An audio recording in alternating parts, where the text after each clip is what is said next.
Hello, all of you beautiful internet-dwelling humans. How are you today?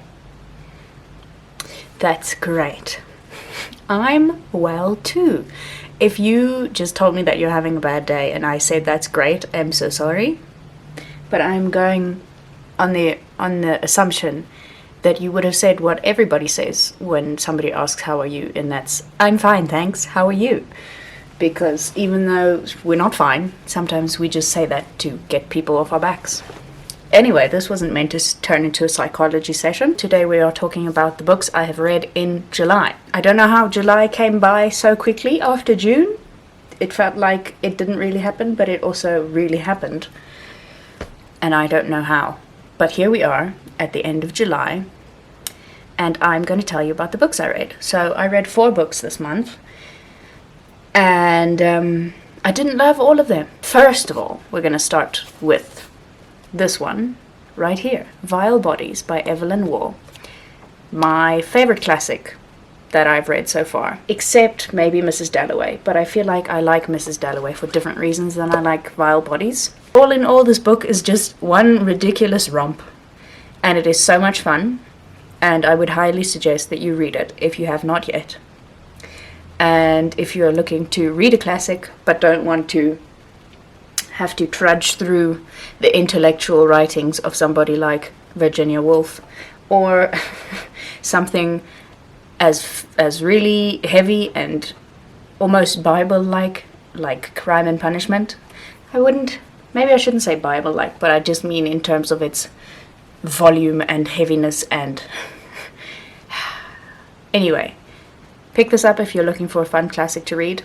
It will not take you very long to read it, and it will have you chuckling all the way through. The next book I picked up this month, which I actually started reading before Vile Bodies, but I didn't finish it before Vile Bodies, was The Madness of Crowds, which I don't have anymore because I gave it back to the bookshop that I work at because I borrowed it from there. I didn't finish this book. I DNF'd it. If you watched my previous reading vlog, you will know that I was contemplating DNFing this book several times throughout, and I thought I would give it at least to page 100 to figure out if I would actually read it or not. I read the first 60 odd pages, and I thought I was going to DNF it, but then a new chapter started and he started talking about a different topic. I didn't even tell you what this book is about. So the book is about, they call it about gender, race, and identity. So it's about 4 main topics. Women, I should actually probably tell you them in order of the book. So the queer community, the LGBTQ plus community, women, people of color, and transgender people. So I was reading the queer section and just not enjoying it, to be honest. It sounds bad to say that, but I feel like he was hammering on about the same point for 60 pages when it wasn't necessary. And when I got to the women's section, I thought, okay, this is a breath of fresh air. I'll continue reading this book because now I feel like it has started on a new topic and I'm not feeling distraught with this book anymore. Lo and behold, 30 pages later, I was feeling the exact same way I had felt when I was reading the queer section. So I skipped all the way to the conclusion, read the conclusion, and then gave the book back because I knew that it was going to take me forever to finish reading that book because I was so not enjoying it. And that's not to say that it's a bad book or that people shouldn't read it. It's just to say that I was not enjoying the way that Douglas Murray writes his books. And yeah, basically that's all. But I think it could have been better if he had taken the introduction of the book and the conclusion of the book, put them together and whittled them down into an essay. Then I would have enjoyed reading what he wrote. I did not enjoy this book. I DNF'd it, and I wish to never see it again in my life. The next book I picked up was The Devil and the Dark Water by Stuart Turton. And it was a very thick book. It still is, but I read it, and I thoroughly enjoyed it.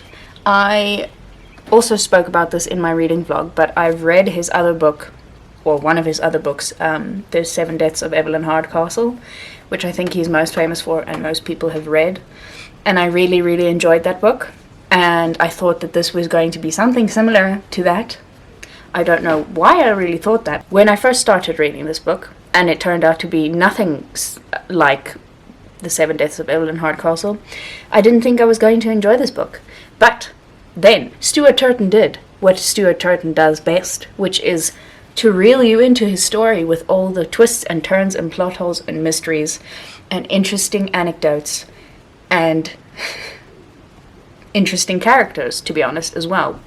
And you just want to keep reading the book until you find out what actually happened and who the bad guy is and how they fit all the puzzle pieces together to make this thing work the way that it did.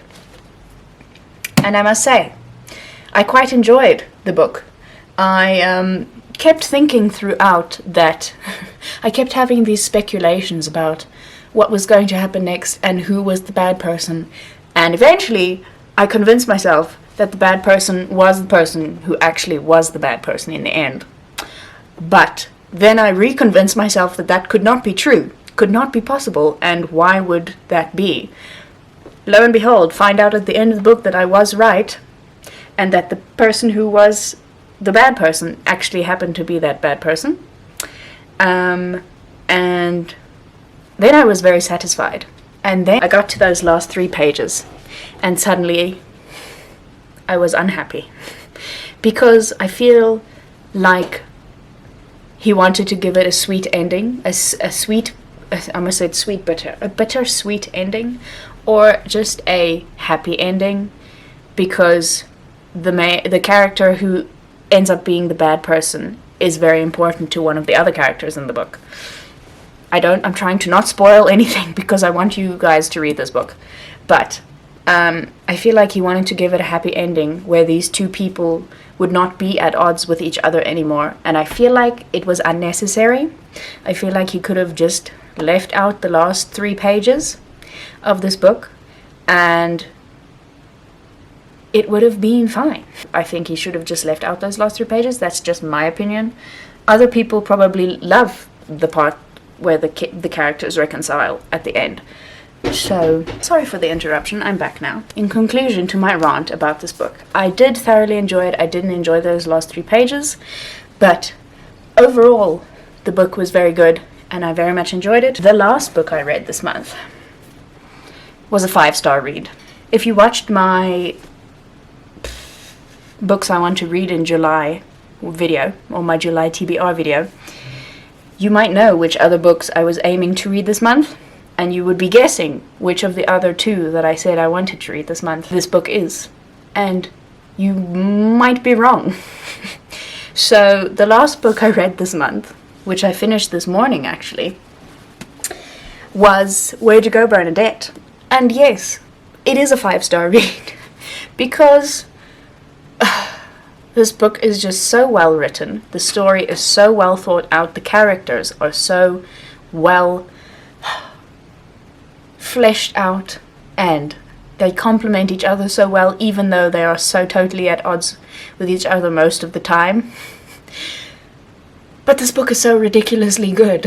I think I'm coming to see a pattern in my reading, in what I like in my books, because I think I just like books with ridiculous characters, because I feel like this is true probably for a lot of people, that we like to read about or watch movies about people who are kind of outcasts from society, or don't follow the rules that is set for us by society about how we should act and what we should do, because we are the people who are following those rules and acting the way that society expects us to do.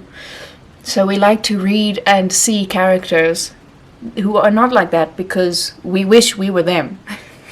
So I feel like this is probably why a lot of people like this book. It's also one of the reasons that I like this book, but also just because it's quite funny, actually. It's quite witty. Bernadette, the title character, is actually very funny. Even though she is ridiculous and downright impossible sometimes, she is very funny, and she makes some valid points. I can't really capture into words my feelings about this book yet because I've only just finished reading it. But if you haven't read this book yet, please read it. If you've seen the movie, you will know. But I feel like you should read the book as well to get the whole picture. If you've not read this book yet, please pick it up. It is a great book. I haven't read any of Maria Semple's other works, but I'm interested to, now that I've read this book and enjoyed it so much. So I might be picking up some of her other books in the near future. There you have it. That was a very abrupt segue into my outro. There you have my books that I've read this month. I'm currently still reading A Room of One's Own by Virginia Woolf. I've just started reading it today because I only finished reading the other one today. And I'm only a few pages in, so I can't tell you any opinions on this book yet. And then I'm also busy reading Mistakes Were Made by Meryl Wilsner, I think her surname is, as an ebook on my phone with a friend. We are buddy reading this book, so I'm also busy reading that. I'm not very far into that one either, but I'm thoroughly enjoying it so far. Thank you so much for watching this video. If you enjoyed it, please give it a thumbs up. If you'd like to see more bookish content from me in the future, you can subscribe to this channel to see me again with more book rants next week. That's all I have to say, so thank you so much for being here. I wish you a lovely rest of your day wherever you are in the world, and I will see you again next week with another video. Bye. I feel like my mouth was not working for that last sentence, but the words got out somehow anyway, so that's all I care about. I'm going to now finish drinking my hot chocolate and read some more books.